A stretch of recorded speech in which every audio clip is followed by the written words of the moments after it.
तो हमारे सरंजन का अच्छा संस्कार है कि भ्रष्टाचार यहाँ ज़्यादा हो रहा है। तो इस मायने में हमने कहा कि भ्रष्टाचार अब संस्कार बन गया है। नीतीश जी का जो कार्यकाल है उसमें 5 महीना में 2 बार रोड सड़क बन जाती है, एक ही सड़क, और उस पर पैसे की निकासी हो जाती है। तो ये विकास नहीं कहेंगे, भ्रष्टाचार। शॉर्ट नाम है जीएसटी, और हम जो नया नाम दिए हैं, नया नामाकरण, उस जीएसटी का मतलब होता है गुंडा सर्विस टैक्स।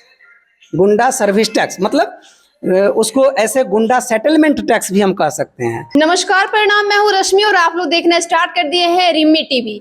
आप लोग पता है बिहार में चुनाव है, बिहार विधानसभा चुनाव 2025, और देखेंगे कि सभी पार्टी वाले लोग अपनी अपनी तैयारियां में जुट चुके हैं। और अभी हम आए हुए थे सरायरंजन विधानसभा में, जो इस बार हॉट सीट बना हुआ है। और यहाँ पे लोग कहते हैं कि यहाँ पे जिनका भी अगर जो भी लोग प्रत्याशी के रूप में आते हैं वो जीत करके ही जाते हैं।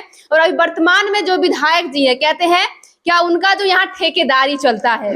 लेकिन मैं आप लोग बता दूं कि एक ऐसे शख्सियत हमारे साथ है जिनसे बातचीत करते हैं, रूबरू करते हैं। एक आम जनता है, इनसे जानते हैं कि आखिरकार सरायरंजन विधानसभा में लोग ठेकेदारी का नाम से क्यों जानते हैं। भैया, सबसे पहले तो आपका बहुत बहुत स्वागत है। लाखों दर्शक आपको देख रहे हैं, मैं चाहूंगी कि एक आपका छोटा सा परिचय हो जाए। जी, आपका भी बहुत बहुत स्वागत है और धन्यवाद करते हैं कि आप सुदूर देहात में भी आकर के और हम लोग की मीडिया को कवर करते हैं। आपके तमाम व्यूवर्स और को संजीव कुमार इनकलाबी का प्रणाम, और हम धन्यवाद करते हैं कि आप कम से कम गांव में आए चल कर। थैंक यू भैया। मैं चाहूंगी कि सरायरंजन विधानसभा, जिसमें लगभग 15 वर्षों से विजय कुमार चौधरी जी ने यहाँ पे विकास की नदियां बहाए हैं, वो आम जनता देख रही है। और जो अभी चुनाव का कुछ ही महीना बचा हुआ है, मैं चाहूंगी कि क्या विकास हुआ है और किस तरीके से आप इस चीज से संतुष्ट हैं, या फिर बदलाव की मोड़ से गुजर रही है सरायरंजन विधानसभा। देखिए, विकास की बात जहाँ तक करिएगा ना, विकास की गंगा बहने के बाद, तो अभी आप जब आ रहे थे सरायरंजन से भोजपुर की तरफ, तो मैंने आपको रोक दिया, उधर से आने नहीं दिया। मैंने कहा कि आप उधर से घूम करके आइए। आप क्यों, आप पूछे नहीं कि आप क्यों रोके। तो उसका रीजन है कि वहाँ से जब भोजपुर में आइएगा तो 2022 में वह रोड का निर्माण कार्य शुरू होता है। 2021 में 2020 से उनका निर्माण की तिथि लिखी हुई है, और अभी चल रहा है 2025, और वो रोड बनने के 2 साल के बाद ही ध्वस्त हो जाती है। और उसमें 2027 तक का मेंटेनेंस खर्च है। 21 लाख की लागत से बनने वाला वह सड़क 1.9 किलोमीटर का वह ध्वस्त हो चुका है, ध्वस्त हो गया है। और मेंटेनेंस 11 लाख रुपया, 11 लाख समथिंग, उससे ज़्यादा ही है जो मेंटेनेंस खर्च होता है। वो मेंटेनेंस खर्च आज तक एक कंक्रीट भी वहाँ नहीं डला है मेंटेनेंस के नाम पर, और 2027 तक का है। लेकिन वह सड़क की हालत देखिएगा तो अभी आप पैदल भी उस होके नहीं जा सकते। ये जर्जर स्थिति है, उस तरह जर्जर स्थिति है, और यही है उनका विकास का पैमाना। अब जहाँ जाइए 5 महीना में ही अभी एक खबर सुन रहे थे, देख रहे थे, अखबार का कटिंग था कि इनके कार्यकाल में, इनके जो नीतीश जी के जो कार्यकाल है उसमें 5 महीना में 2 बार रोड सड़क बन जाती है, एक ही सड़क, और उस पर पैसे की निकासी हो जाती है। तो ये विकास नहीं कहेंगे, भ्रष्टाचार। और खासकर सरायरंजन के लिए भ्रष्टाचार अब संस्कार बन गया है। मतलब भ्रष्टाचार अब संस्कार बन गया है। जैसे होता है ना कि किसी को ये आप शब्द कैसे बोल सकते हैं कि भ्रष्टाचार संस्कार में तो गिनती हो ही नहीं सकती है, लेकिन आप बता रहे हैं कि सरायरंजन में भ्रष्टाचार अब संस्कार बन चुका है। देखिए, ये तो भ्रष्टाचार आप करके इसकी जो है तौहीन कर रहे हैं, शब्द की इज्जत आप खत्म कर रहे हैं, इज्जत को खतरे में डाल रहे हैं। भ्रष्टाचार जैसे किसी भी चीज का संस्कार होता है, कोई भी व्यक्ति होता है उसका कहता है कि अच्छा संस्कार है इसका। तो हमारे सरायरंजन का अच्छा संस्कार है कि भ्रष्टाचार यहाँ ज्यादा हो रहा है। तो इस मायने में हमने कहा कि भ्रष्टाचार अब संस्कार बन गया है। रही बात, इस मायने में कह रहे हैं कि अपने सरायरंजन पर विधानसभा का आप कहिएगा कि भ्रष्टाचार तो पूरे बिहार में हो रहा है, लेकिन सरायरंजन में होना और बिहार के अन्य जिलों में होना ये बहुत ही अलग चीज़ है। क्योंकि हमारे क्षेत्र के जो जनप्रतिनिधि लोग कहते हैं कि हमारे जो माननीय हैं मंत्री जी, वो मुख्यमंत्री के बगल में बैठते हैं, यानी सेकंड चीफ मिनिस्टर। मिठाइयाँ भी एक बार तो बट चुकी थी किसी जिस समय जीतन राम मांझी जी को मुख्यमंत्री बनाया जाता था, उस समय चर्चा में था, पूरी तरह से मिठाइयाँ बांटी जा चुकी थी कि हमारे स्थानीय जो है मंत्री जो है, जी हाँ, उनको मुख्यमंत्री बनाना है। लेकिन ये बनते बनते रह गए। तो जो आदमी इतनी क्रेजियस हो, कहते हैं कि राइट हैंड है, राइट हैंड है, लेफ्ट हैंड है, जो भी हो सब कुछ है। और उनके विधानसभा क्षेत्र में एक जाति आवासीय के लिए भी अगर चढ़ावा चढ़ाना पड़े, जीएसटी भरना पड़े, तो हम तो नहीं समझते हैं कि ये भ्रष्टाचार है, ये तो संस्कार है यहाँ का। अच्छा, आप बता रहे हैं कि जीएसटी तो बिहार सरकार, भारत सरकार वसूल करती है, अपने जो टैक्स के माध्यम से लेती है, लेकिन आप बता रहे हैं कि स्वयंरंजन को लेकर कि स्वयंरंजन जीएसटी, मतलब ये इसका मतलब कुछ समझ नहीं पाई जनता, ये जानना चाहेंगे। गांव देहात में आप जाइएगा ना, तो एक नारा बड़ी तेजी से गूंज रही है, और उस नारा को कहिएगा कि अभी तो पूरे देश में वोट चोर गद्दी छोड़ का नारा गूंज रहा है, और हमारे सरायरंजन विधानसभा में जमीन चोर गद्दी छोड़ का नारा गूंज रहा है। अच्छा। जो अभी हाल ही फिलहाल हमारे वैचारिक मित्र कुणाल कुमार जी हैं, जो वीआईपी के कैंडिडेट माने उम्मीदवारी के लिए निकले हैं, वो बता रहे थे कि सरायरंजन में मठ की जमीन 8 बीघा जमीन लिखा लिया गया।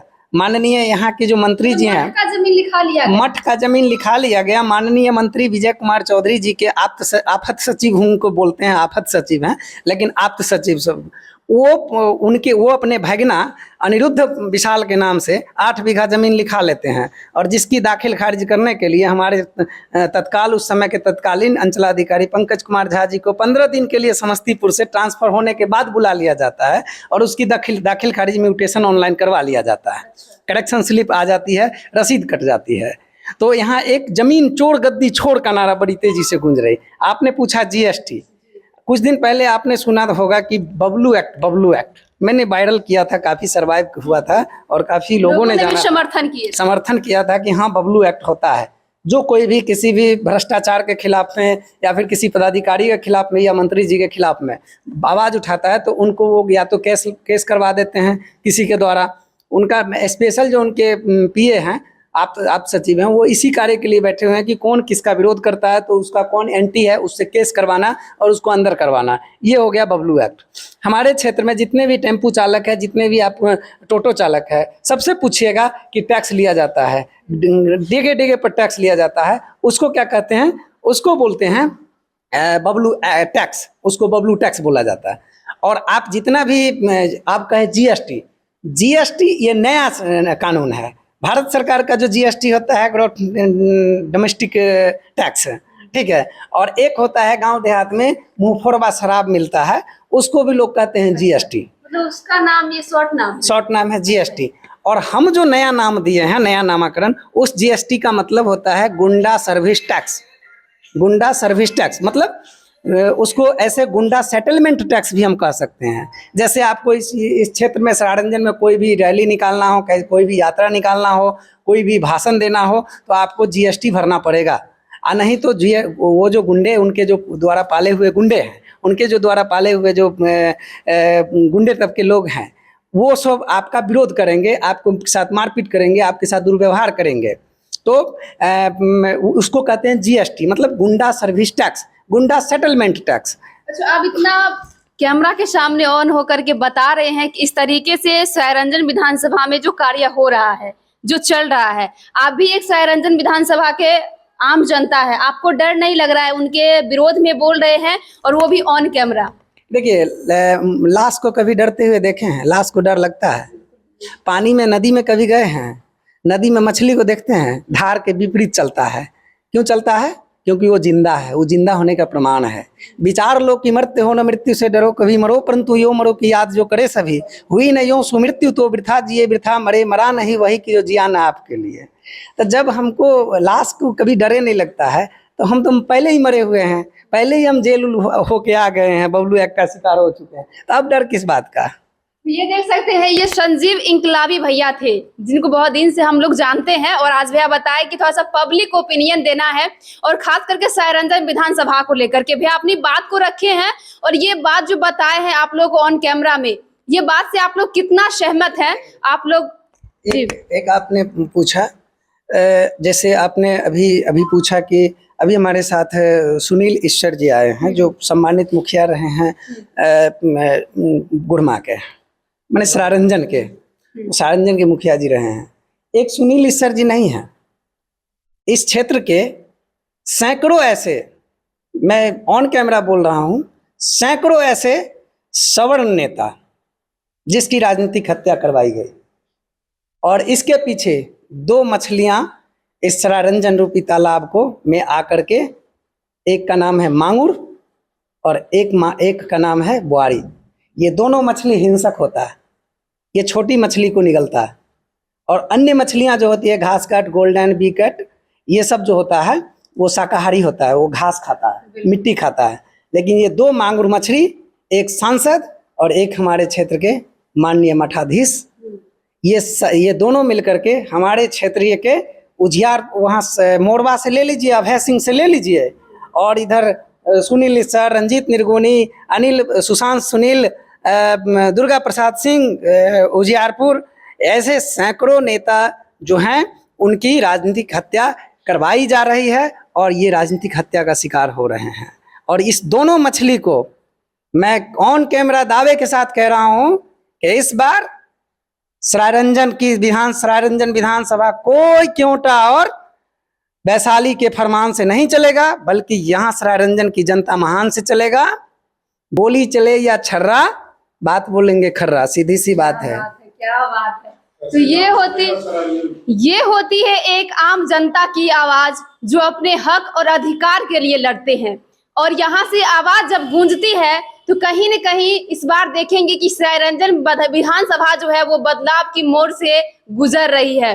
वह इस बार किनको देख रहे हैं अपने विधायक के रूप में सरायरंजन विधानसभा से? मैं व्यक्तिगत किसी का नाम आउट नहीं करूंगा, नाम नहीं निकला, बहुत सारे लोग हैं लाइन में, बदलाव होगा। लेकिन हम चाहते हैं कि हमारा बदलाव हो और हमारा स्थानीय उम्मीदवार हो। सरायरंजन की जनता सरायरंजन पर शासन करे, सरायरंजन का बेटा सरायरंजन से उम्मीदवारी करे। हम ये चाहते हैं, हम लोग का ये ओपिनियन है, कोई बाहरी ठेकेदार हमारे सरायरंजन को ठेके पर नहीं चलाएगा। इस बार भरना छोड़ाने की फिराक में हम लोग हैं। चलिए, तो ये अभी जो लड़ाई होने वाली है चुनाव में, बिहार विधानसभा चुनाव का जो ये सरायरंजन विधानसभा है, यहाँ पे बता रहे हैं कि बाहरी बनाम घरेलू, इसमें टक्कर होने वाली है। और आप लोग बताइएगा कि जितने भी बात यहाँ पे बताई गई है, बातचीत हुआ है, वो कहां तक सहमत है। और खास करके सरायरंजन विधानसभा को ठेकेदार के नाम से जाना जाता है। और आप लोग भी बताइएगा कि सरायरंजन विधानसभा चुनाव को लेकर के आप लोग का क्या विचार है। और इस कमेंट सेक्शन में आप लोग बताइएगा कि कहां तक सत्य है, वो भी बताइएगा। और साथ ही इस वीडियो को आप लोग ज्यादा से ज्यादा शेयर कीजिएगा, ताकि जो भी लोग इस बार चाह रहे हैं कि सरायरंजन विधानसभा में बदलाव आए, वो बदलाव हो करके रहे। और इस बार अपना विधायक के रूप में किन प्रत्याशी को देखते हैं, वो भी जरूर बताइएगा। जय हिंद, जय भारत।